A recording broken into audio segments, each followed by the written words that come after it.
भारतीय विदेश नीति के उद्देश्य। भारत की विदेश नीति के निम्नलिखित उद्देश्य हैं। भारत के महत्वपूर्ण राष्ट्रीय हितों की रक्षा करना एवं तीव्र परिवर्तित अंतर्राष्ट्रीय परिदृश्य पर नज़र रखना।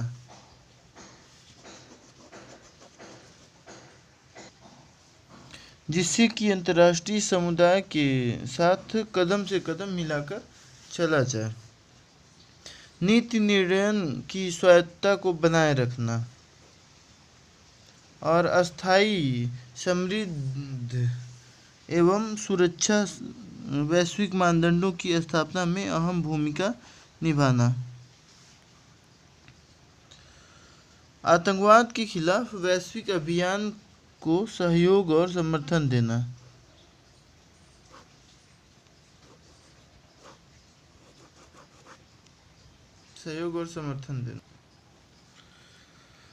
भारत की तीव्र आर्थिक विकास एवं वैश्विक निवेश को बढ़ाने वाले अंतर्राष्ट्रीय माहौल को विकसित करना। वैश्विक निवेश को बढ़ाने के लिए देश में विज्ञान एवं तकनीकी तथा प्रतिरक्षा को बढ़ावा देने वाले अंतर्राष्ट्रीय समझौतों को संपन्न कराना।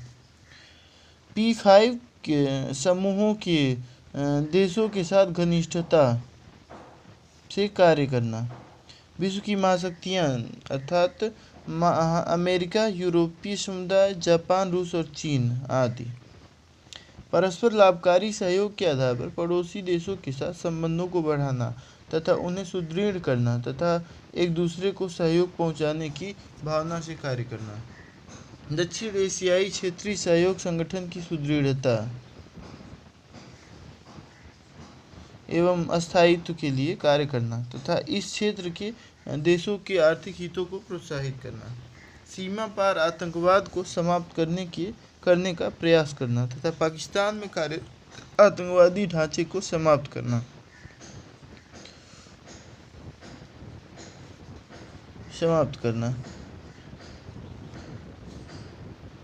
भारत की एक्ट ईस्ट नीति को और पुष्ट करना तथा आसियान समझौते हितों की प्रगति के लिए सहयोग करना। साझा हितों की प्रगति के लिए सहयोग करना। खाड़ी क्षेत्र के देशों के साथ सहयोग करना जहां लगभग 4 मिलियन भारतीय रह रहे हैं। खाड़ी क्षेत्र के देशों के साथ सहयोग करना 4 मिलियन भारतीय रह रहे हैं और जो तेल और गैस आपूर्ति करते हैं। क्षेत्रीय संगठनों जैसे बिम्स्टेक, मेकॉन्ग गंगा सहयोग, IBSA आदि के सहयोगपूर्ण संबंधों को बढ़ावा देना। G20 तथा यूरोपीय समुदाय जैसे महत्वपूर्ण क्षेत्रीय संगठनों के साथ सहयोग एवं संबंधों को बढ़ावा देना।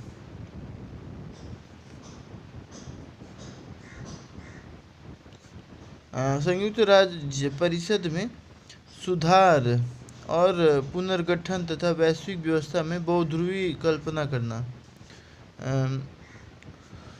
विकसित और विकासशील विश्व में समान आर्थिक, राजनीतिक एवं सामाजिक अधिकारों को बढ़ावा देना।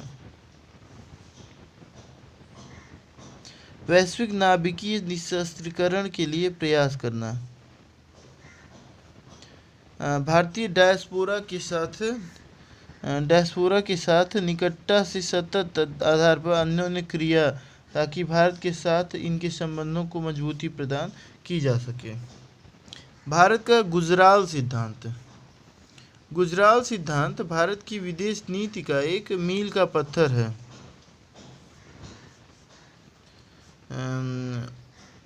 इसका प्रतिपादन 1996 में तत्कालीन देवगौड़ा सरकार की विदेश मंत्री IK गुजराल ने किया था। इंद्र कुमार गुजराल।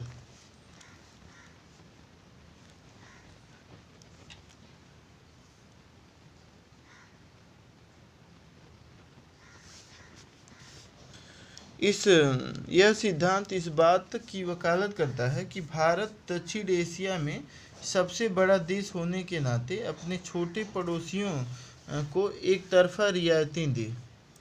दूसरे शब्दों में, यह सिद्धांत गैर पारस्परिकता के सिद्धांत के आधार पर अपने छोटे पड़ोसियों के प्रति भारत के नमनशील दृष्टिकोण के आधार पर सूत्रित किया गया है। यह भारत में अपने पड़ोसियों के साथ सौहार्दपूर्ण संबंधों को सबसे अधिक महत्व देता है। यह सिद्धांत वास्तव में भारत के अपने निकटतम पड़ोसियों के साथ वैदेशिक संबंधों को स्थापित करने के लिए के 5 सूत्री पथ, एक तरह से रोड मैप है। ये 5 सिद्धांत हैं: बांग्लादेश, भूटान, नेपाल, मालदीव तथा श्रीलंका जैसे पड़ोसियों के साथ भारत की पारस्परिकता की अपेक्षा नहीं करके इन्हें नेक नियति से वह सब कुछ प्रदान करना चाहिए जो कि भारत कर सकता है।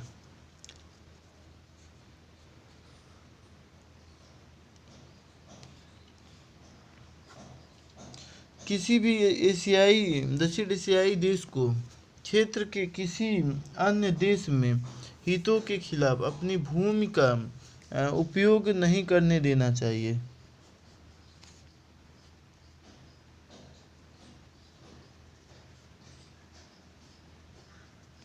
किसी भी देश को दूसरे देशों के आंतरिक मामले में हस्तक्षेप नहीं करना चाहिए।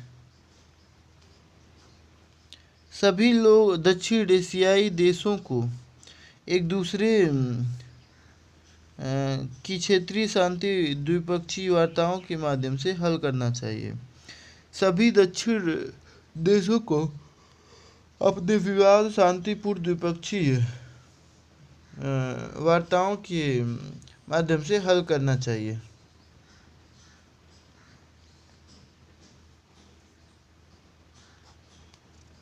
गुजराल ने स्वयं स्पष्ट किया था कि गुजराल सिद्धांत के पीछे तर्क यह था कि हमें उत्तर एवं पश्चिम से चूंकि 2 मैत्रीपूर्ण पड़ोसियों का सामना करना था, अतः हमें अन्य निकटतम पड़ोसियों के साथ पूर्ण शांति की स्थिति सुनिश्चित करनी थी।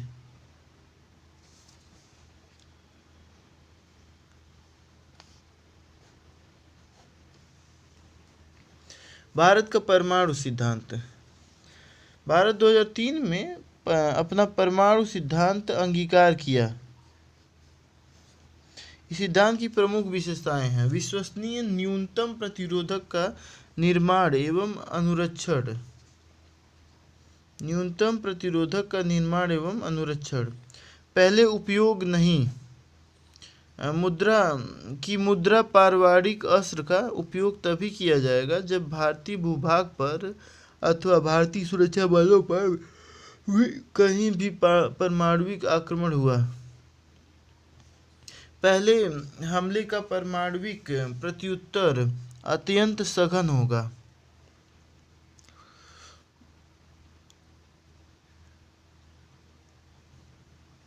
और उसे इस प्रकार संचालित किया जाएगा कि शत्रु पक्ष को अपूर्णीय और अस्वीकार्य स्तर की क्षति हो। परमाणविक प्रत्युत्तर आक्रमण के लिए राजनीतिक नेतृत्व ही अधिकृत होगा, जिसके नियंत्रण से न्यूक्लियर कमांड अथॉरिटी होगी। गैर परमाणविक देशों के खिलाफ परमाणु अस्त्रों का उपयोग नहीं।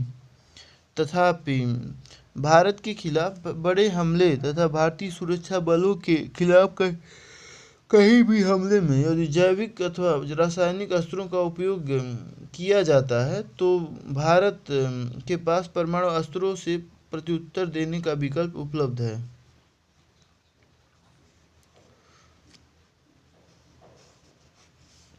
परमाणु एवं प्रक्षेपास्त्र संबंधी सामग्री तथा प्रौद्योगिकी के निर्यात पर कड़ा नियंत्रण जारी रहेगा।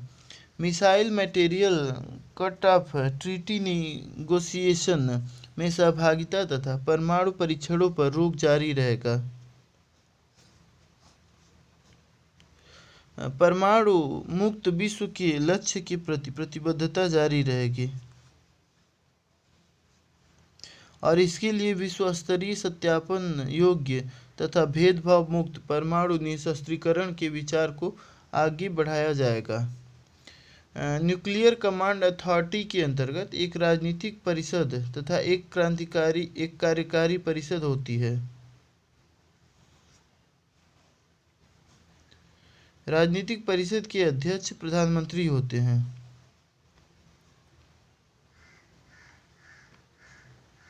यही वह निकाय है जो परमाणु अस्त्रों के उपयोग के लिए अधिकृत कर सकती है।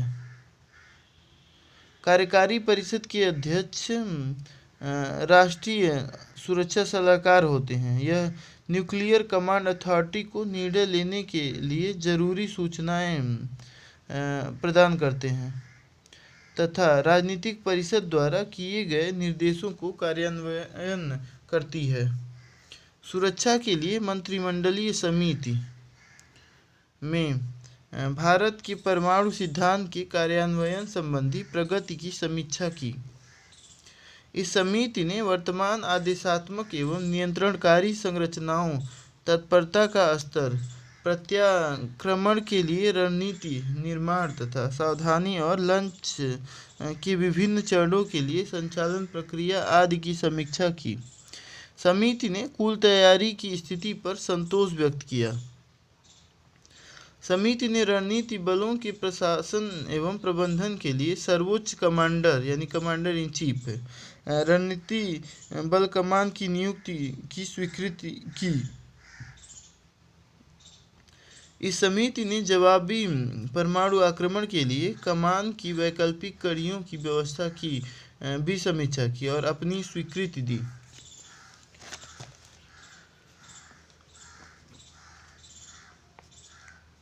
भारत की मध्य एशिया को जोड़ो नीति।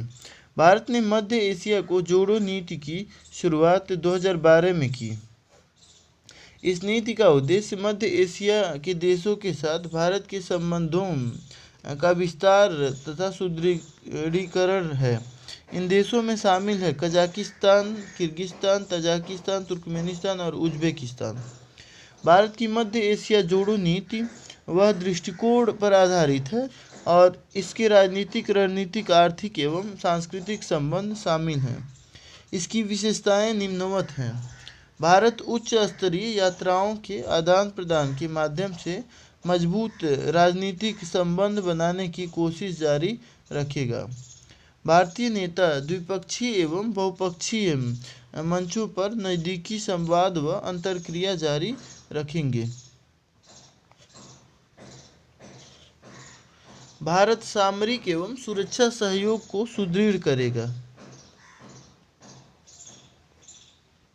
भारत की पहले से ही कुछ मध्य एशियाई देशों के साथ रणनीतिक भागीदारी है। पूरा स्थान सैन्य प्रशिक्षण, संयुक्त शोध, आतंक निरोधक समन्वय तथा अफगानिस्तान पर चर्चा जारी है।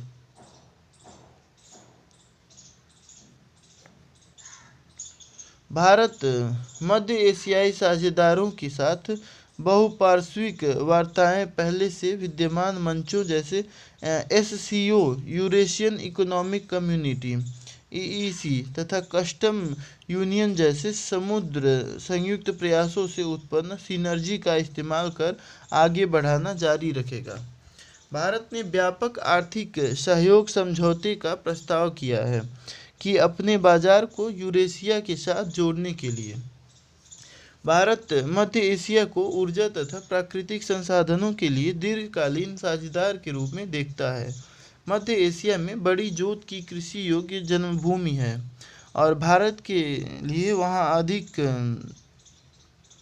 कृषि योग्य भूमि है और भारत के लिए वहाँ अधिक मूल्यांकन की लाभप्रद फसलों के उत्पादन में सहयोग की बड़ी संभावना है। चिकित्सा एवं अन्य क्षेत्र जहां सहयोग की व्यापक संभावना है। भारत सरकार एशिया में सिविल अस्पताल क्लिनिक स्थापित करने के सहयोग देने के लिए तैयार है। भारत में उच्च शिक्षा प्रणाली पश्चिमी विश्वविद्यालयों में ली जाने वाली फीस के एक अंश जितने खर्च पर ही काम करती है।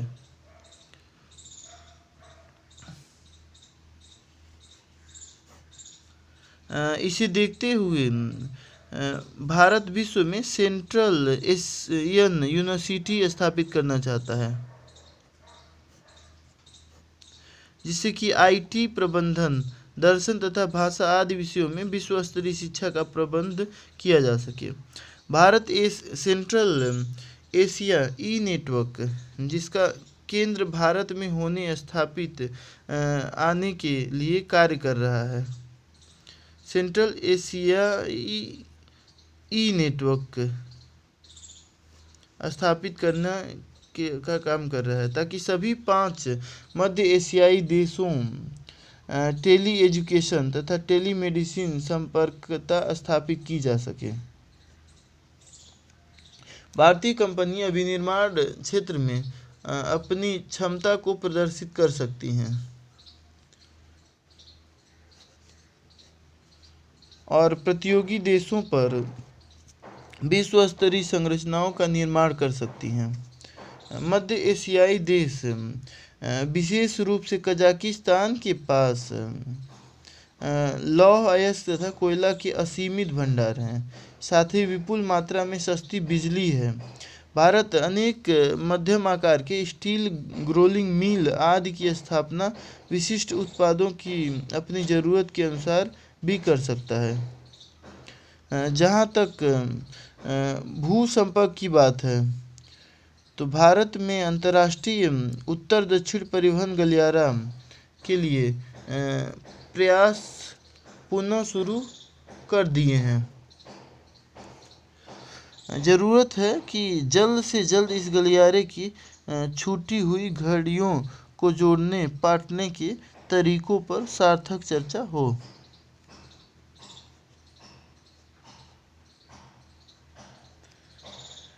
इस क्षेत्र में व्यवहार्य बैंकिंग अधिसूचना का अभाव व्यापार एवं निवेश में एक बड़ी बाधा है।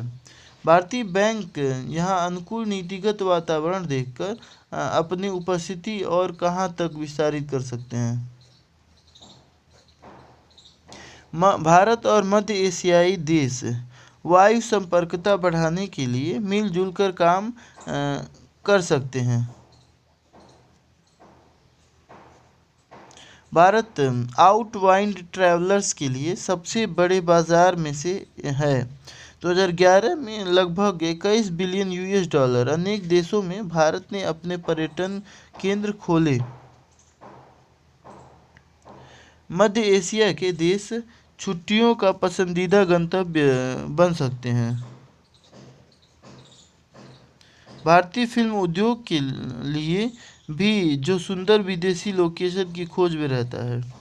लोगों के बीच संपर्क गहरे व आबाद हों, यह एक ज़रूरी शर्त है। भारत एवं मध्य एशिया के युवाओं एवं भविष्य में नेटवर्क कर्ताओं के बीच आपसी आदान प्रदान बढ़ाने की ज़रूरत है। विद्यार्थियों का आदान प्रदान पहले से चल भी रहा है। भारत और मध्य एशिया विद्वानों, अकादमिकों, नागरिक समाज तथा युवा प्रतिनिधिमंडलों के विकसित मेल जोल एवं आने जाने को प्रोत्साहित कर सकते हैं, जिससे एक दूसरे की संस्कृतियों को गहराई से समझने की अंतर्दृष्टि मिल सकेगी। भारत को मध्य एशिया को जोड़ो नीति वास्तव में यूरेशिया के साथ संबंधों को गहरा करते जाने की है।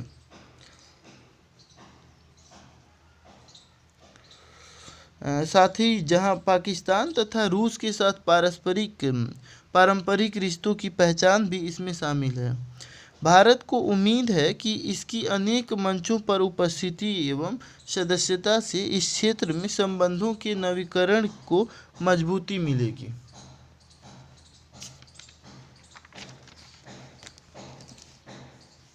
भारत की एक्ट ईस्ट नीति 2014 में मोदी सरकार ने भारत की लुक ईस्ट नीति को उत्क्रमित कर एक्ट ईस्ट बना दिया। लुक ईस्ट यानी पूरब की ओर देखो की शुरुआत 1992 में तत्कालीन प्रधानमंत्री नरसिम्हा राव ने की थी। भारत आसियान सम्मेलन 2014 को संबोधित करते हुए प्रधानमंत्री मोदी ने कहा कि आर्थिक विकास, औद्योगिकरण एवं व्यापार का एक नया युग भारत में आरंभ हुआ है। भारत का लुक ईस्ट नीति अब एक्ट ईस्ट नीति बन गई है। उसी प्रकार तत्कालीन विदेश मंत्री स्वर्गीय सुषमा स्वराज ने अपने वियतनाम दौरे 2014 में भारतीय राजनयिकों से एक्ट ईस्ट के लिए काम करने को कहा, केवल लुक ईस्ट के लिए नहीं। एक्ट ईस्ट की नीति की विशेषताएं। भारत की एक्ट ईस्ट नीति एशिया प्रशांत में विस्तारित पड़ोस पर केंद्रित है।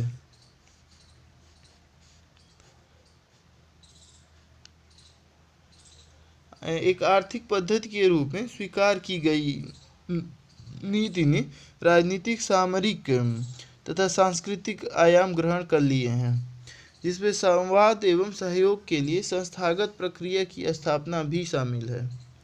Bharat Indonesia, Vietnam, Malaysia, Japan, Korea गणराज्य, ऑस्ट्रेलिया, सिंगापुर तथा दक्षिण पूर्वी एशियाई देशों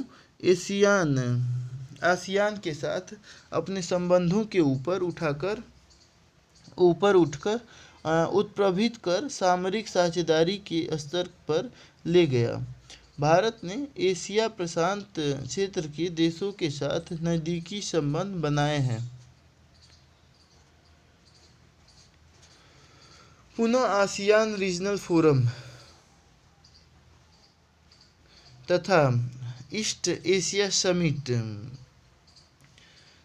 के अलावा ये कुछ क्षेत्रीय मंचों पर अपनी गहरी सक्रियता दिखाई है। जैसे निस्संदेह एशिया को operation dialogue, Mekong Ganga cooperation तथा इंडियन ओशियन रिम एसोसिएशन।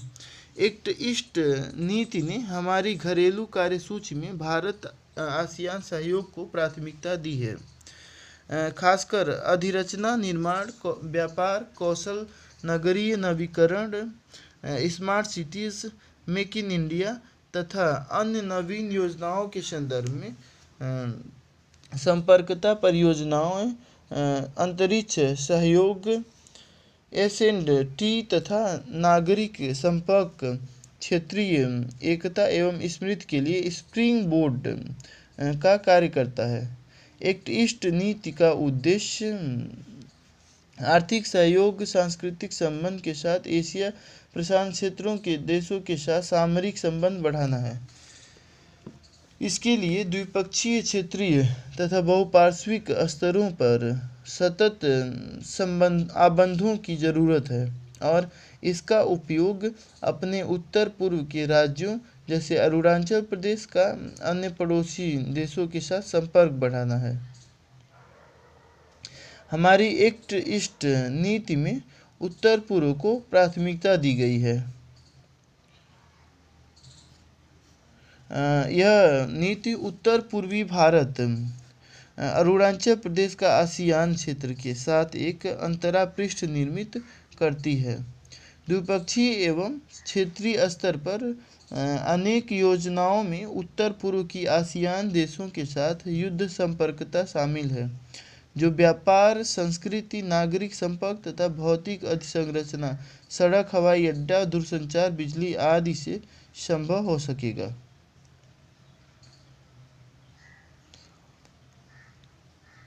अगर सभ्यता के दृष्टिकोण से विचार करें तो बौद्ध तथा हिंदू संबंधों द्वारा लोगों के बीच नए संपर्क और संपर्कता बढ़ाने के लिए मजबूत किया जा रहा है। आसियान व उत्तर पूर्व को जोड़ने के लिए संपर्कता के मामले में सुसंगत रणनीति विकसित करने के लिए विशेष प्रयास किए जा रहे हैं। परिवहन, अधिरचना, वायुयान संपर्कता में वृद्धि, अकादमिक एवं सांस्कृतिक संस्थाओं के बीच संपर्क बढ़ाने के उपाय किए जा रहे हैं। भारत की आसियान के साथ आर्थिक संलग्नता को बढ़ाया गया है। क्षेत्रीय एकता तथा परियोजनाओं को लागू करने की प्राथमिकता की गई है। आसियान भारत के बीच agreement on trade in service and investment Bharat तथा 7 आसियान देशों के बीच 1 जुलाई 2015 से लागू है। सामरिक मुद्दों पर भारत ने सुरक्षा हितों के लिए साझेदार बनाए हैं।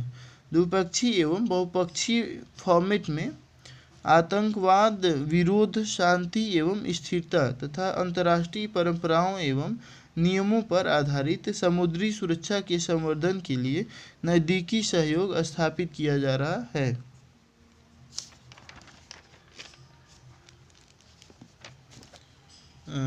भाग 11 संविधान की कार्यप्रणाली।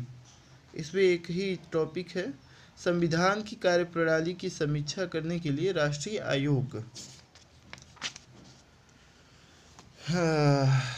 शुरू करते हैं। संविधान की कार्यप्रणाली की समीक्षा करने के लिए राष्ट्रीय आयोग। संविधान की कार्यप्रणाली की समीक्षा करने के लिए एक राष्ट्रीय आयोग की स्थापना वर्ष 2002 में जो है भारत सरकार के एक प्रस्ताव के द्वारा की गई थी। 11 सदस्यीय इस आयोग के अध्यक्ष उच्चतम न्यायालय के भूतपूर्व मुख्य न्यायाधीश एम.एन. वेंकटचलैया थे। इस आयोग ने अपनी रिपोर्ट 2002 में सौंप दी थी। आयोग का कार्य। आयोग को पिछले 50 वर्षों के परिप्रेक्ष्य में इस बात की समीक्षा करनी थी कि प्रभावी, दक्ष एवं कार्यकुशल प्रशासन एवं आधुनिक भारत के समाजार्थिक विकास के संबंध में संविधान के वर्तमान उपबंध कहाँ तक सफल रहे हैं तथा इस संबंध में यदि किसी प्रकार के सुधार की आवश्यकता हो तो वे सुधार किस प्रकार किए जाएंगे। आयोग की स्थापना के समय यह बात पूर्णतः स्पष्ट कर दी गई थी कि आयोग को अपना काम संविधान के दायरे में रह करके करना है तथा वह इस प्रकार कार्य करेगा या ऐसी सिफारिशें ही देगा जिनसे संसदीय लोकतंत्र का ढांचा या संविधान की मूलभूत विशेषताओं में किसी प्रकार का अंतर न आए। आयोग को यह भी स्पष्ट कर दिया गया था कि उसका काम केवल संविधान की कार्यप्रणाली की समीक्षा करना है तथा उसका काम विशुद्ध सलाहकारी प्रकृति का होगा। उसकी सिफारिशें भारत सरकार पर बाध्यकारी नहीं होंगी। यह संसद पर निर्भर करेगा कि वह आयोग की सिफारिशों को मानता है या उन्हें अस्वीकार कर देता है। आयोग के सामने कार्य से संबंधित कोई कार्यवृत्त नहीं था। इसने स्वयं 11 ऐसे क्षेत्रों की पहचान की जिसका उसे अध्ययन करना था एवं उसकी समीक्षा करना था। इसमें निम्न बातें शामिल थीं: संसदीय लोकतंत्र की संस्थाओं को सशक्त बनाना, व्यवस्थापिका, कार्यपालिका एवं न्यायपालिका की कार्यप्रणाली एवं उपादेयता, प्रशासनिक, सामाजिक एवं आर्थिक समस्याओं पर का राजनीतिक स्थिरता पर प्रभाव, संसदीय लोकतंत्र की अनुशासनात्मक सीमाओं में स्थिरता की संभावनाओं का अन्वेषण, निर्वाचन सुधार, राजनीतिक जीवन का मानकीकरण, संविधान के अंतर्गत समाजार्थिक परिवर्तन एवं विकास की गति, सामाजिक एवं आर्थिक अधिकारों की सुनिश्चितता, कितनी उचित, कितनी तीव्र, कितनी समान, साक्षरता को प्रोत्साहन, रोजगार के अवसर उत्पन्न करना, सामाजिक सुरक्षा सुनिश्चित करना, निर्धनता का उन्मूलन करना, केंद्र राज्य संबंध, विकेंद्रीकरण एवं अवनति, पंचायती राज संस्थाओं को अधिकार मूलक और सशक्त बनाना, मौलिक अधिकारों का विस्तारीकरण, मौलिक कर्तव्यों का प्रभावी क्रियान्वयन, नीति निर्देशक तत्वों का प्रभावी क्रियान्वयन एवं संविधान की प्रस्तावना में वर्णित उद्देश्यों को प्राप्त करना, वित्तीय एवं राजकोषीय नीति पर विधायी नियंत्रण, लोक लेखा प्रचालन, प्रशासकीय तंत्र एवं लोक जीवन में मानकीकरण। संविधान के कार्यकरण के 50 वर्ष। संविधान के 1950 से वर्ष 2000 तक कार्यकरण के बारे में आयोग के निष्कर्ष निम्नानुसार हैं।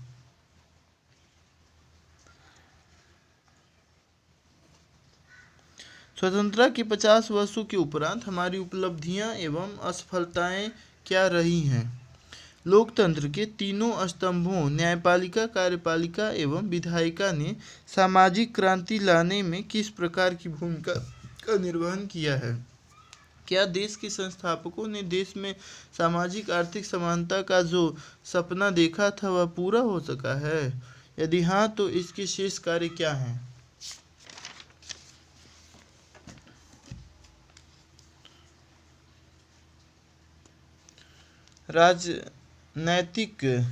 राजनीतिक उपलब्धियां।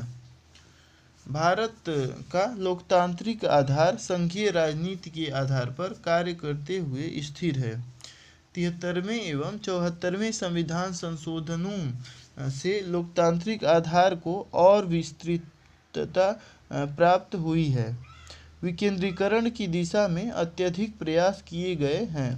आम चुनाव समयानुसार संपन्न होते हैं एवं चुनावों के आधार पर शक्तियों के हस्तांतरण की प्रक्रिया क्रमबद्ध, शांतिपूर्ण एवं लोकतांत्रिक ढंग से जारी है। संसद एवं राज्य विधानमंडलों के सदस्यों की शैक्षिक योग्यता में काफ़ी सुधार आया है।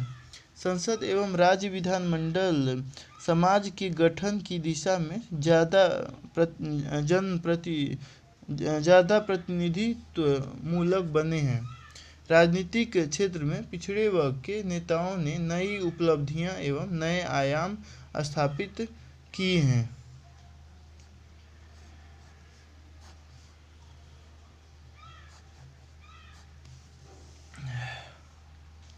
आर्थिक ढांचा प्रभावी प्रदर्शन। उत्पादन में प्रशंसनीय एवं क्रांतिकारी परिवर्तन हुए हैं। नई तकनीक एवं आधुनिक प्रबंधन तकनीकों का प्रयोग लगातार बढ़ रहा है। विज्ञान, तकनीकी, चिकित्सा, इंजीनियरिंग एवं सूचना तकनीक के क्षेत्र में अभूतपूर्व प्रगति हुई है। 1950 से 2000 के मध्य कृषि उत्पादन सूचकांक 46.2 से बढ़कर 176.8 हो गया है। 1960 से 2000 के मध्य गेहूं का उत्पादन 11 मिलियन टन से बढ़कर 75.6 मिलियन टन हो गया। 1960 से 2000 के मध्य चावल का उत्पादन 35 मिलियन टन से बढ़कर 89 मिलियन टन हो गया है। उद्योग एवं सेवा क्षेत्र को काफ़ी विस्तार हुआ है। औद्योगिक उत्पादन का सूचकांक 1950-51 में 7.9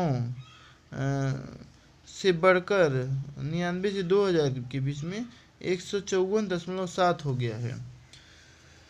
विद्युत उत्पादन में 5.1 बिलियन किलोवाट घंटे से बढ़कर अब 480 बिलियन किलोवाट घंटा हो गया है। 1994 से 2000 के बीच केवल 97-98 को छोड़कर जीएनपी में से 6 से 8% की वार्षिक वृद्धि दर्ज की गई है। सूचना प्रौद्योगिकी उद्योग से प्राप्त होने वाला राजस्व 1990 से $150 मिलियन से बढ़कर 1999 में $4 बिलियन हो गया। भारत का प्रति व्यक्ति सकल राष्ट्रीय उत्पादन 1951 की तुलना में 1999 से 2000 में 2.75 गुना अधिक था। सामाजिक ढांचा उपलब्धियां 1950 से 1998 के बीच शिशु मृत्यु दर 146 प्रति हजार से घटकर 72 प्रति हजार हो गई है। 1950 से वर्ष 2000 तक जीवन प्रत्याशा जो है 32 से बढ़कर 63 हो गई है, 63 वर्ष हो गई है। आज केरल में जन्म लेने वाला एक बच्चा वाशिंगटन में जन्म लेने वाले एक बच्चे से ज़्यादा लंबे समय तक जीवित रहेगा।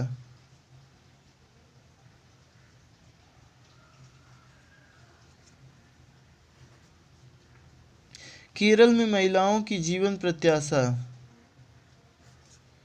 75 वर्ष हो चुकी है। भारत ने लोक स्वास्थ्य सेवाओं एवं चिकित्सा नेटवर्क में अत्यधिक उन्नति की है। वर्ष 1951 में जहां देश में मात्र 725 प्राथमिक स्वास्थ्य केंद्र थे, वहीं 1995 के अंत तक इनकी संख्या जो है 1,50,000 से भी ज़्यादा हो चुकी थी। 1951 से वर्ष 1995 तक देश में प्राथमिक पाठशालाओं की संख्या 2,10,000 से बढ़कर 5,90,000 हो चुकी हैं प्राथमिक पाठशालाएं। आज देश के लगभग 95% गाँवों में 1 किलोमीटर की परिधि के भीतर प्राथमिक पाठशालाओं की स्थापना की जा चुकी है। राजनीतिक असफलताएं देश में राजनीतिक पतन का सबसे मुख्य कारण निर्वाचन प्रक्रिया का दोषी होना है, जिसमें यह कमी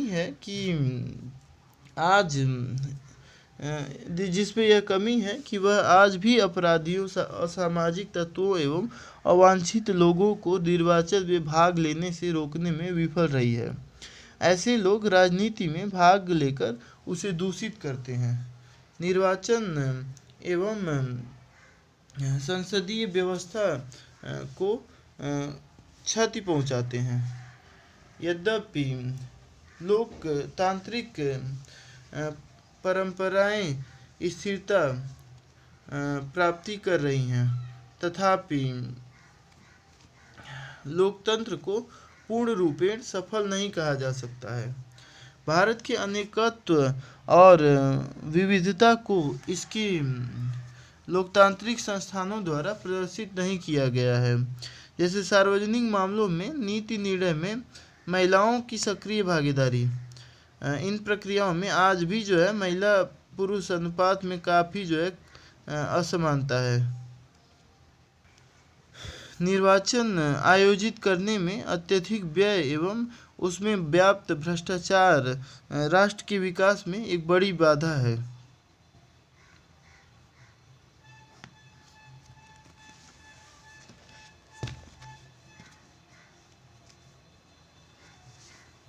राजनीतिक एवं लोकतांत्रिक प्रक्रिया को पतनोन्मुख बनाने में भी प्रमुख भूमिका निभा रहे हैं।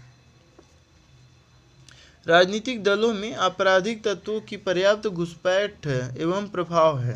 ये दल एकत्र करने के लिए इन आपराधिक छवि वाले लोगों का उपयोग करते हैं। ऐसे लोग धन बल का प्रयोग करके सार्वजनिक जीवन के मानकों को कम करते हैं तथा स्वच्छ लोकतांत्रिक प्रक्रिया के मार्ग में बाधा उत्पन्न करते हैं। इसका प्रभाव प्रशासन एवं प्रशासनिक प्रक्रियाओं में भी दिखाई देता है। राजनीतिक दलों में आचार संहिता लागू करने के लिए कोई भी विधिक या कानूनी व्यवस्था नहीं है। उनके धन प्राप्त करने के स्रोत, लेखा परीक्षा आदि के बारे में भी किसी प्रकार का कानून नहीं है।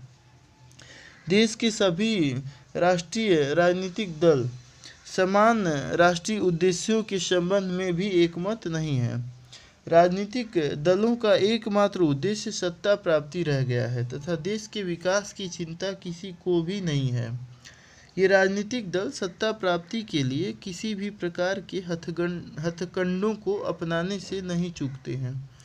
भारत के संविधान की प्रस्तावना में बंधुत्व की जो भावना व्यक्त की गई थी, उसके बारे में कोई भी गंभीरतापूर्वक प्रयास नहीं कर रहा है। स्वतंत्रता के समय की तुलना में आज देश के लोग ज़्यादा विभाजित नज़र आते हैं।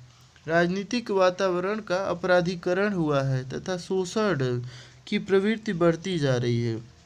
देश में अपराधी नेता नौकरशाह गठजोड़ तेजी से बढ़ रहा है।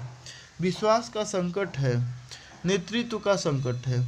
राजनीतिक दलों के संकीर्ण उद्देश्य तथा व्यक्तिगत हित हैं तथा राजनेता अवसरवादी राजनीति करने पर तुले हुए हैं। वे राष्ट्रीय हितों की बजाय व्यक्तिगत हितों को वरीयता देते हैं।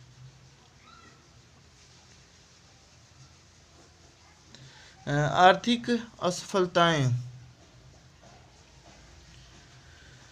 देश की आय का 85% भाग धनी वर्ग के हाथों में जाता है, जिसकी संख्या अत्यंत कम है, जबकि देश की अधिकांश जनसंख्या जो गरीब है, उसके पास देश की आय का मात्र 1.5% जो है हिस्सा आता है।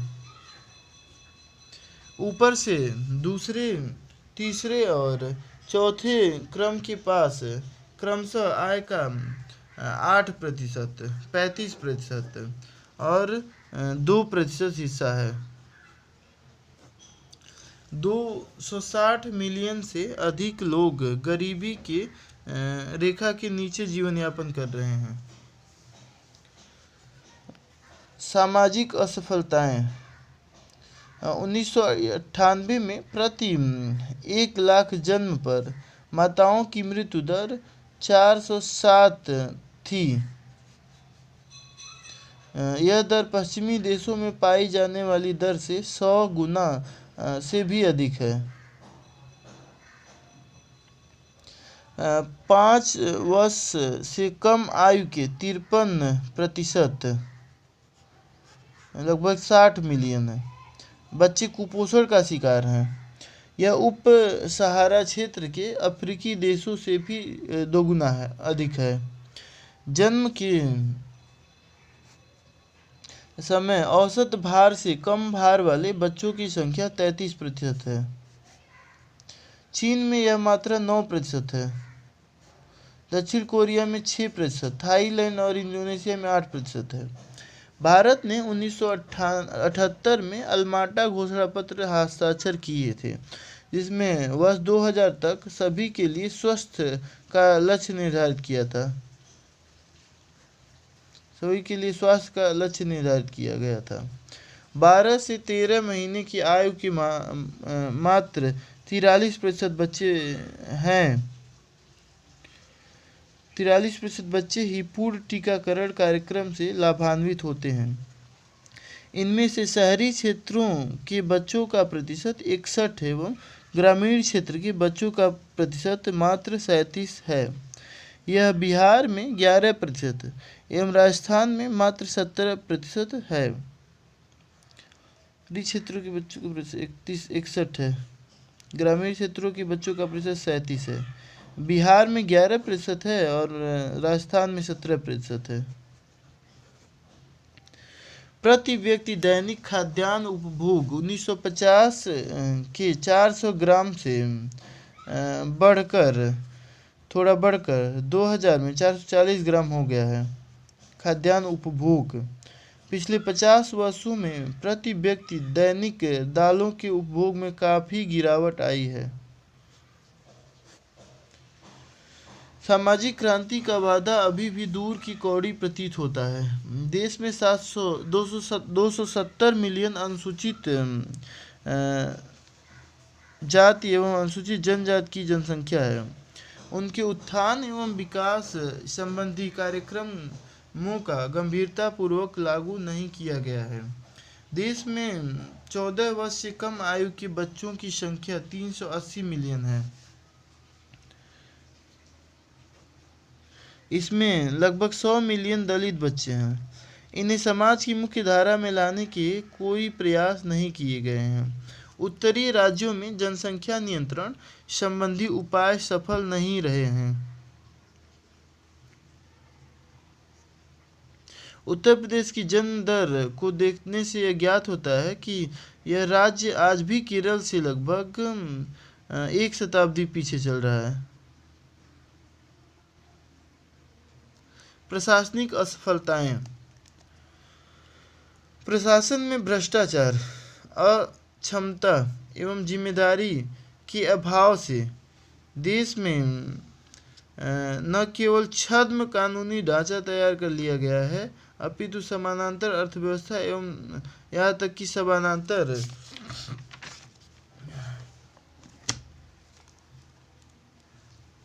सरकार भी चल रही है। प्रशासनिक भ्रष्टाचार से आम आदमी की रोजमर्रा की जिंदगी में हताशा घर कर गई है तथा इससे अधिकांश लोग अपने कार्यों के लिए गैर कानूनी उपायों का सहारा लेते हैं। प्रशासनिक भ्रष्टाचार की वजह से लोगों का सरकार एवं संसदीय व्यवस्था से विश्वास उठ गया है।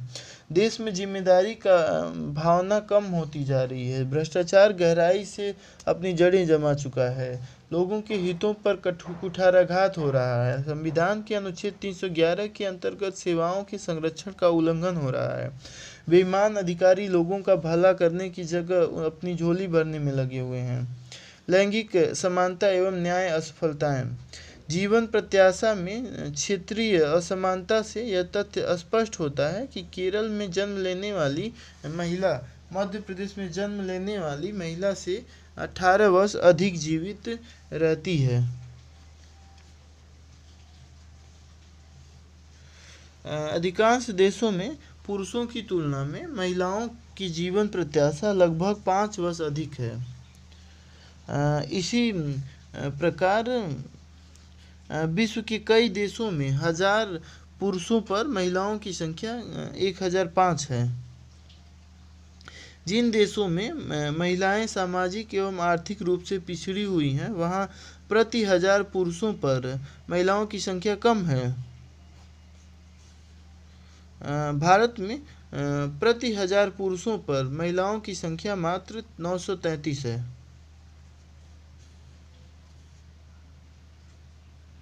महिलाओं की विलुप्ति का संकेतक है। लोक सेवाओं में महिलाओं की भागीदारी मात्र 4.9% है। 1952 में महिलाओं की राजनीतिक भागीदारी यह थी कि लोकसभा की कुल 499 सीटों में से मात्र 22 सीटें महिलाओं के पास हैं।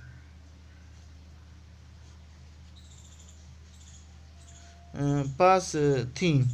वर्ष 91 में लोकसभा में 544 सीटों में से 49 सीटें महिलाओं के पास थीं। उसके बाद फिर 99 से 2000 के बीच 530 में मात्र जो है 15 न्यायाधीश महिलाएं थीं उच्च न्यायालय के। न्याय प्रणाली असफलताएं। न्याय प्रणाली समाज की अपेक्षाओं को पूरा करने में सफल नहीं रहा है। इसका धीमापन एवं खर्चीली प्रक्रिया से रोष उत्पन्न होता है। इसकी गति धीमी एवं अनिश्चित है। लोग न्याय के लिए न्यायोत्तर तरीकों को अपनाने के लिए विवश हैं। दीवानी एवं फौजदारी दोनों मामलों की सुनवाई में काफ़ी विलंब होता है। इस प्रकार कुल मिलाकर सफलताओं की तुलना में असफलताएं ज़्यादा नज़र आती हैं। संविधान के 50 वर्ष कार्य करते हुए पूर्ण हो चुके हैं, लेकिन इसके कई ऐसे उद्देश्यों को अभी तक नहीं पाया जा सका है जिनकी संविधान के निर्माण के समय अपेक्षा की गई थी। चिंता के विषय। आयोग के मतानुसार निम्नलिखित विषय ऐसे हैं जो चिंता का कारण है। सरकारों ने संवैधानिक आस्था का मूलतः उल्लंघन किया है और उनकी शासन की पद्धति लोगों की अवहेलना में निहित है, जो कि वस्तुतः राजनीतिक प्राधिकार के अनंतिम स्रोत हैं। लोक सेवक और संस्थान अपनी मूल आवश्यकता लोगों की सेवा के प्रति सजग नहीं है। संविधान में परिकल्पित व्यक्तिगत मर्यादा की प्रतिज्ञा को पूरा नहीं किया जा सका है, इसलिए सरकार और शासन के प्रति आस्था में कमी आई है। नागरिक अपनी सरकारों को अनियंत्रित गतिविधियों में संलिप्त पाते हैं और नागरिक इन संस्थानों में उनकी आस्था खो गई है। समाज वर्तमान गतिविधियों के अनुरूप चलने में असमर्थ है। सबसे ज़्यादा चिंता का विषय भारत की वर्तमान प्रकृति और वैज्ञानिक एवं प्रौद्योगिकीय विकासों की गति द्वारा लाए गए परिवर्तनों के आलोक में बड़ी सार्वभौमिक शक्तियों का आकलन करने में इसकी अक्षमता है। चिंता का एक और कारण प्रशासन में बेतहाशा खर्चे और राजकोषीय घाटे का लगातार बढ़ते जाना भी है। 1947 में राजस्व बजट में जहां 2 करोड़ का घाटा था, 1997-98 में यह बढ़कर 88,937 करोड़ हो गया और उसके बाद फिर 2002 में यह 1,16,000 करोड़ हो गया, यानी जीडीपी का 4.8% चिंताजनक स्तर पर पहुंच गया। भारत का ऋण बोझ लगातार बढ़ता ही जा रहा है। राजनीतिक माहौल एवं राजनीतिक गतिविधियां दूषित हैं। राजनीतिक अपराधीकरण, राजनीतिक भ्रष्टाचार एवं राजनीतिक अपराधी नौकरशाह गठजोड़ काफ़ी उच्च स्तर पर पहुंच चुका है तथा इसे बदलने के लिए सशक्त तंत्रात्मक परिवर्तनों की आवश्यकता है। राष्ट्रीय अखंडता एवं राष्ट्रीय सुरक्षा के प्रश्न को उतना महत्व नहीं दिया गया है जितना कि दिया जाना चाहिए।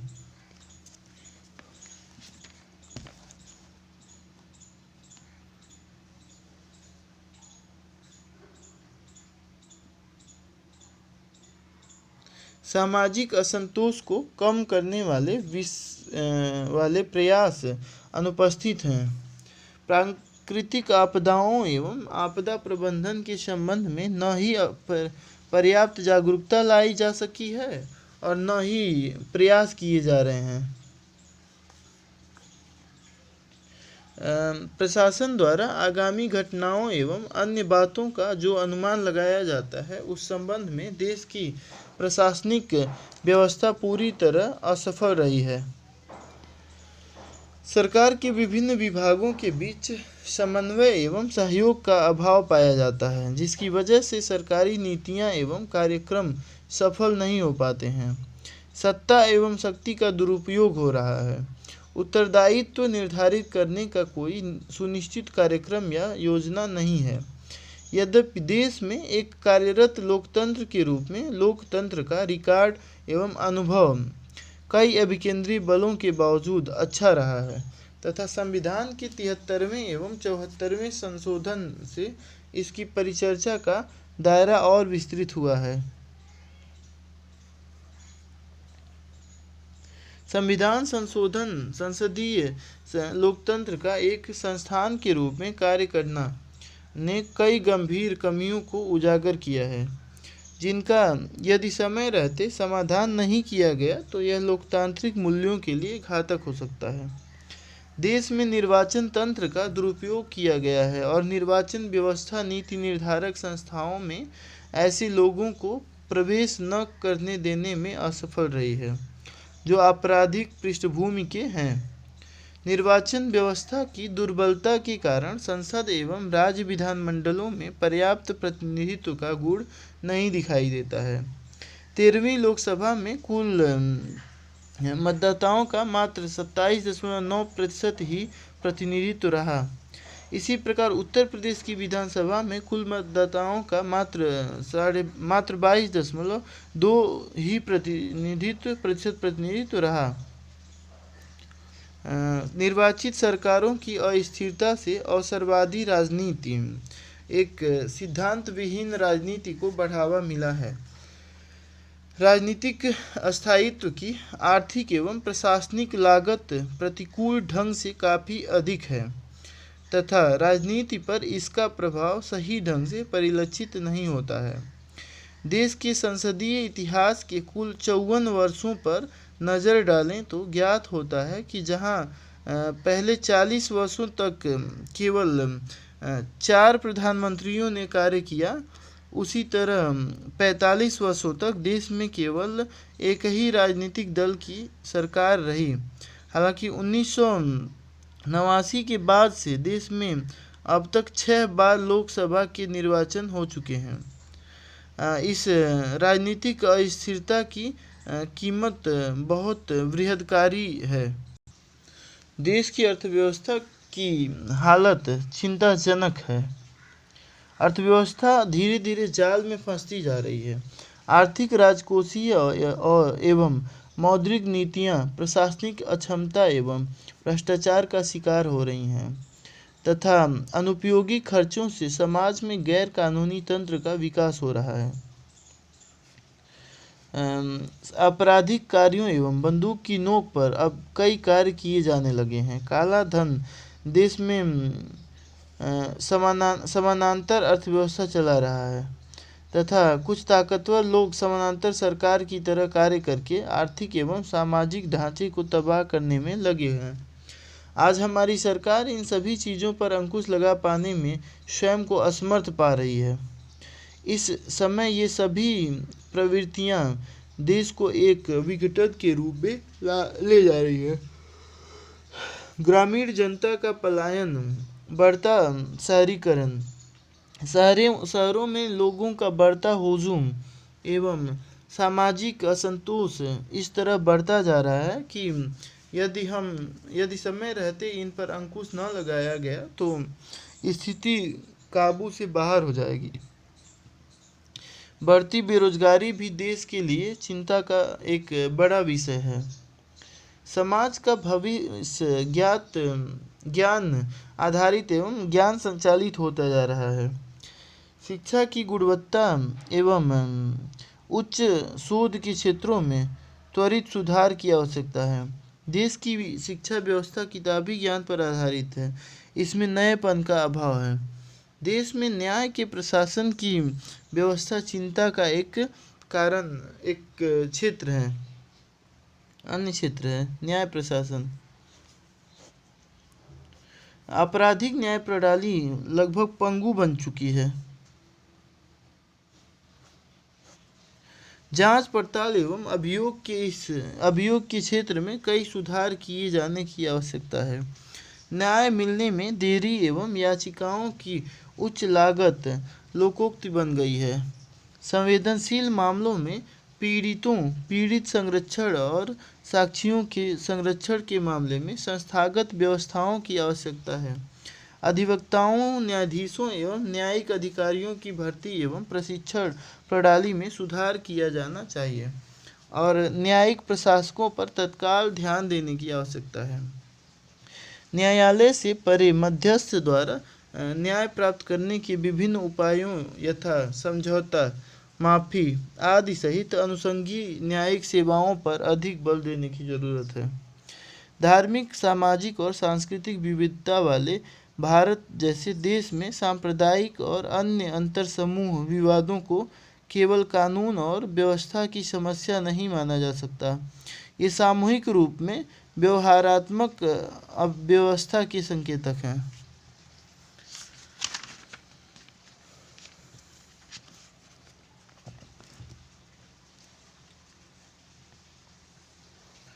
अल्पसंख्यकों द्वारा महसूस की जा रही असुरक्षा की भावना को समाप्त करने के लिए विधिक और प्रशासनिक उपायों को किए जाने की आवश्यकता है और अल्पसंख्यकों को राष्ट्रीय मुख्यधारा में लाने की आवश्यकता है।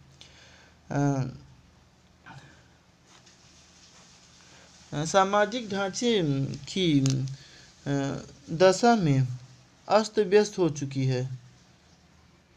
देश में 14 वर्ष से कम आयु के लगभग 380 मिलियन बच्चे हैं। इनकी शिक्षा, स्वास्थ्य एवं अन्य सुविधाएं मात्रात्मक और गुणात्मक दृष्टि से अपर्याप्त हैं।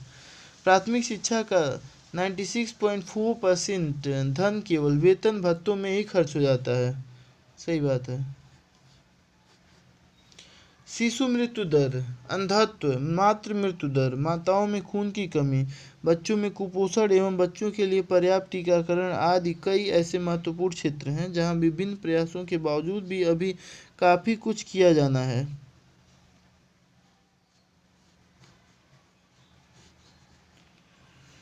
लोक स्वास्थ्य एवं स्वच्छता की ओर पर्याप्त ध्यान नहीं दिया जाता है।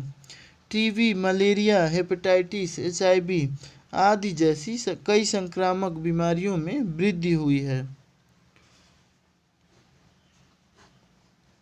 आयोग की सिफारिशें।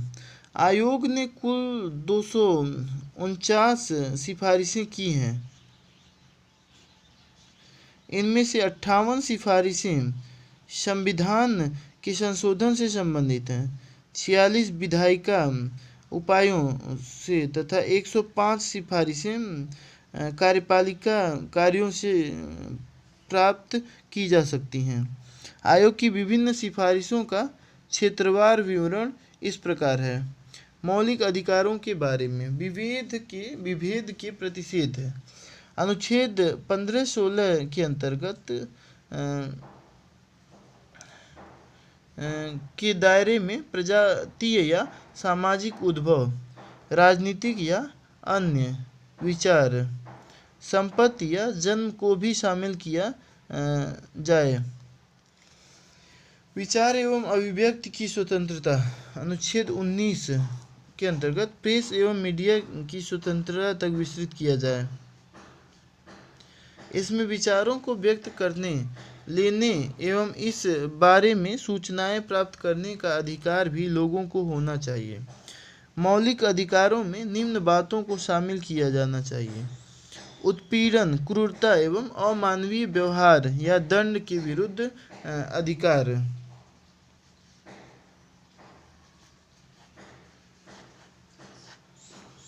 यदि एक व्यक्ति अवैध तरीके से अपने जीवन या स्वतंत्रता के अधिकार से वंचित किया जाता है तो उसे क्षतिपूर्ति पाने का अधिकार है। देश छोड़ने एवं वापस आने का अधिकार, निजता एवं पारिवारिक जीवन का अधिकार, वर्ष में कम से कम 80 दिनों के लिए ग्रामीणों को रोजगार प्राप्त करने का अधिकार,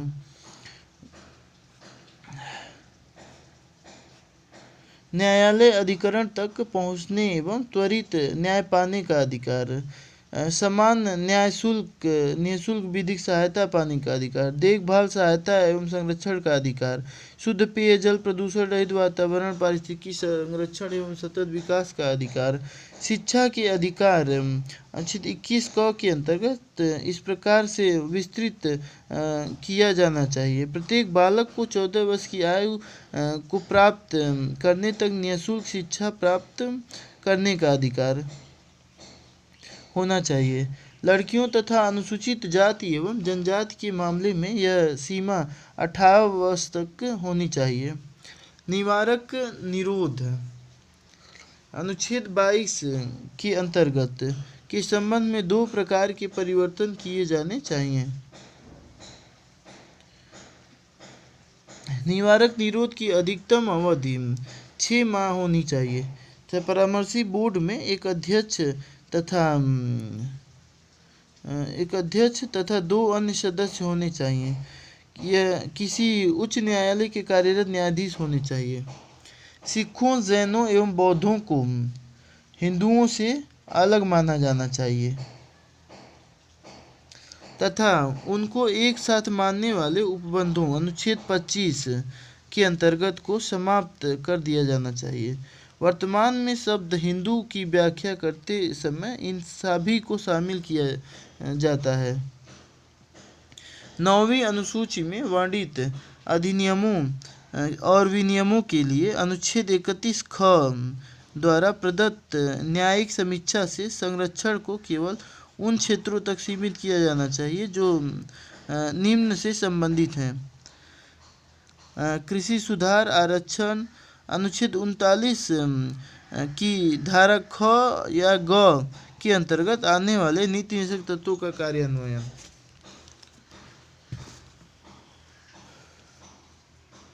राष्ट्रीय आपातकाल अनुच्छेद 352 के अंतर्गत के समय अनुच्छेद 20 एवं 21 के समान ही अनुच्छेद 17, 23, 24 एवं 32 का भी निलंबन नहीं होना चाहिए। संपत्ति के अधिकार के बारे में अनुच्छेद 300 क का निम्न प्रकार से संशोधन किया जाना चाहिए। संपत्ति से वंचित या अधिग्रहण विधि के प्राधिकार के अनुसार होता है और केवल और लोक प्रयोजन के लिए होना चाहिए। संपत्ति का मनमानी ढंग से वंचन या अधिग्रहण नहीं होना चाहिए। अनुसूचित जाति जनजाति की कृषि, वन और गैर शहरी वास भूमि या पारंपरिक रूप से प्रयुक्त भूमि को वंचित या अधिग्रहण केवल विधि के प्राधिकार अनुसार किया जाएगा, जिसके अंतर्गत ऐसी भूमि के अधिग्रहण से पूर्व उपयुक्त पुनर्वास की योजना है। संक्षेप में, यदि अनुसूचित जाति और अनुसूचित जनजाति की भूमि अधिग्रहित की जाती है तो उन्हें उपयुक्त पुनर्वास का अधिकार होना चाहिए।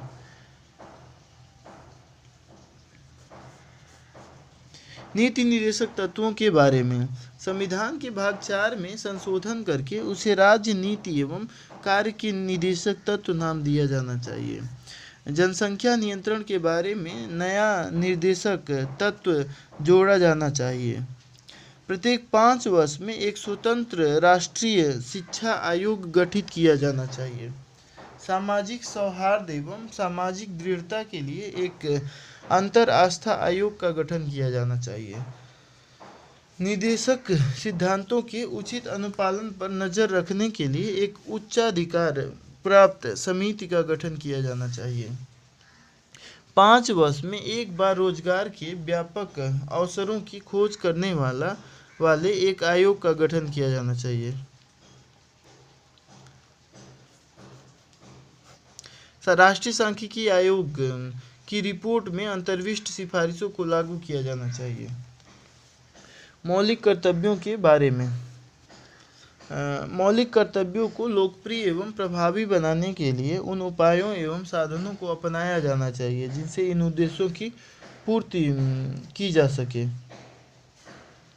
मौलिक कर्तव्यों के क्रियान्वयन के संबंध में न्यायाधीश वर्मा समिति की सिफारिशों को यथासंभव लागू किया जाना चाहिए। अनुच्छेद 51 क में निम्न नए मौलिक कर्तव्यों को जोड़ा जाना चाहिए।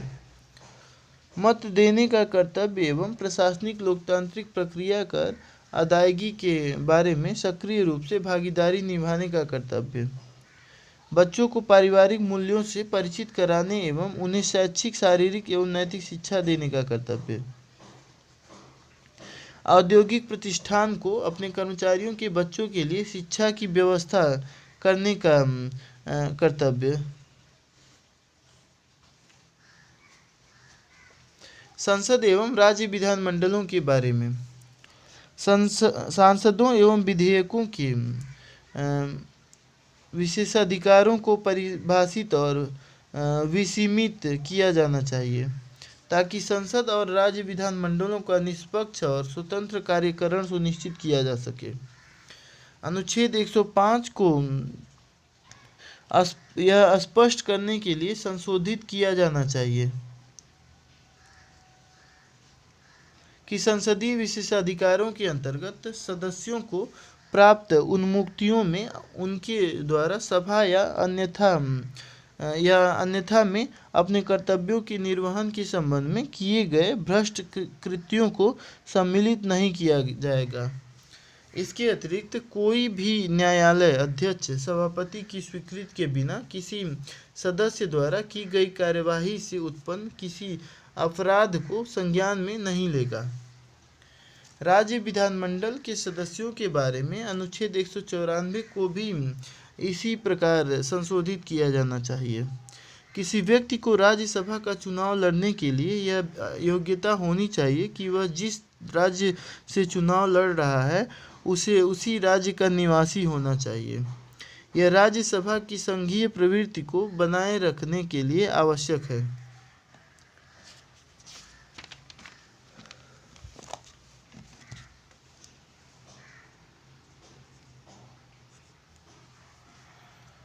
सांसद स्थानीय विकास योजना को समाप्त कर दिया जाना चाहिए। देश के निर्वाचन आयोग को यह अधिकार होना चाहिए कि वह केंद्र एवं राज्य सरकार में पदों को लाभ के दायरे वाला निर्धारित कर सके। राष्ट्रीय अर्थव्यवस्था के बारे में एक केंद्रीय अस्थायी समिति का गठन करने के लिए त्वरित उपाय किए जाने चाहिए। संविधान संशोधन के प्रस्तावों की जांच एवं छंटाई के लिए संसद के दोनों सदनों की एक अस्थायी संविधान समिति बनाई जानी चाहिए। व्यवस्थापिका योजनाओं के क्रियान्वयन एवं निरीक्षण के लिए संसद की नई विधायी समिति गठित की जानी चाहिए। संसद की वर्तमान प्राक्कलन समिति, लोक उपक्रम एवं अधीनस्थ विधान समितियों को समाप्त कर दिया जाना चाहिए। सांसदों को स्वयं इस बात का प्रयास करना चाहिए कि उन्हें भी संसदीय लोकपाल के दायरे में लाने के लिए उचित नियम बनाए जाएं। जिन विधानसभाओं में 70 से कम सदस्य हैं, उन्हें एक वर्ष में कम से कम 50 दिन अवश्य आयोजित होना चाहिए। अन्य विधानसभाओं के लिए यह अवधि कम से कम 90 दिन की होनी चाहिए। इसी प्रकार राज्यसभा और लोकसभा की एक वर्ष के दौरान न्यूनतम बैठकों की संख्या क्रमशः 100 और 120 दिन होनी चाहिए। प्रक्रिया संबंधी सुधारों के लिए संसद के बाहर एक अध्ययन दल बनाया जाना चाहिए।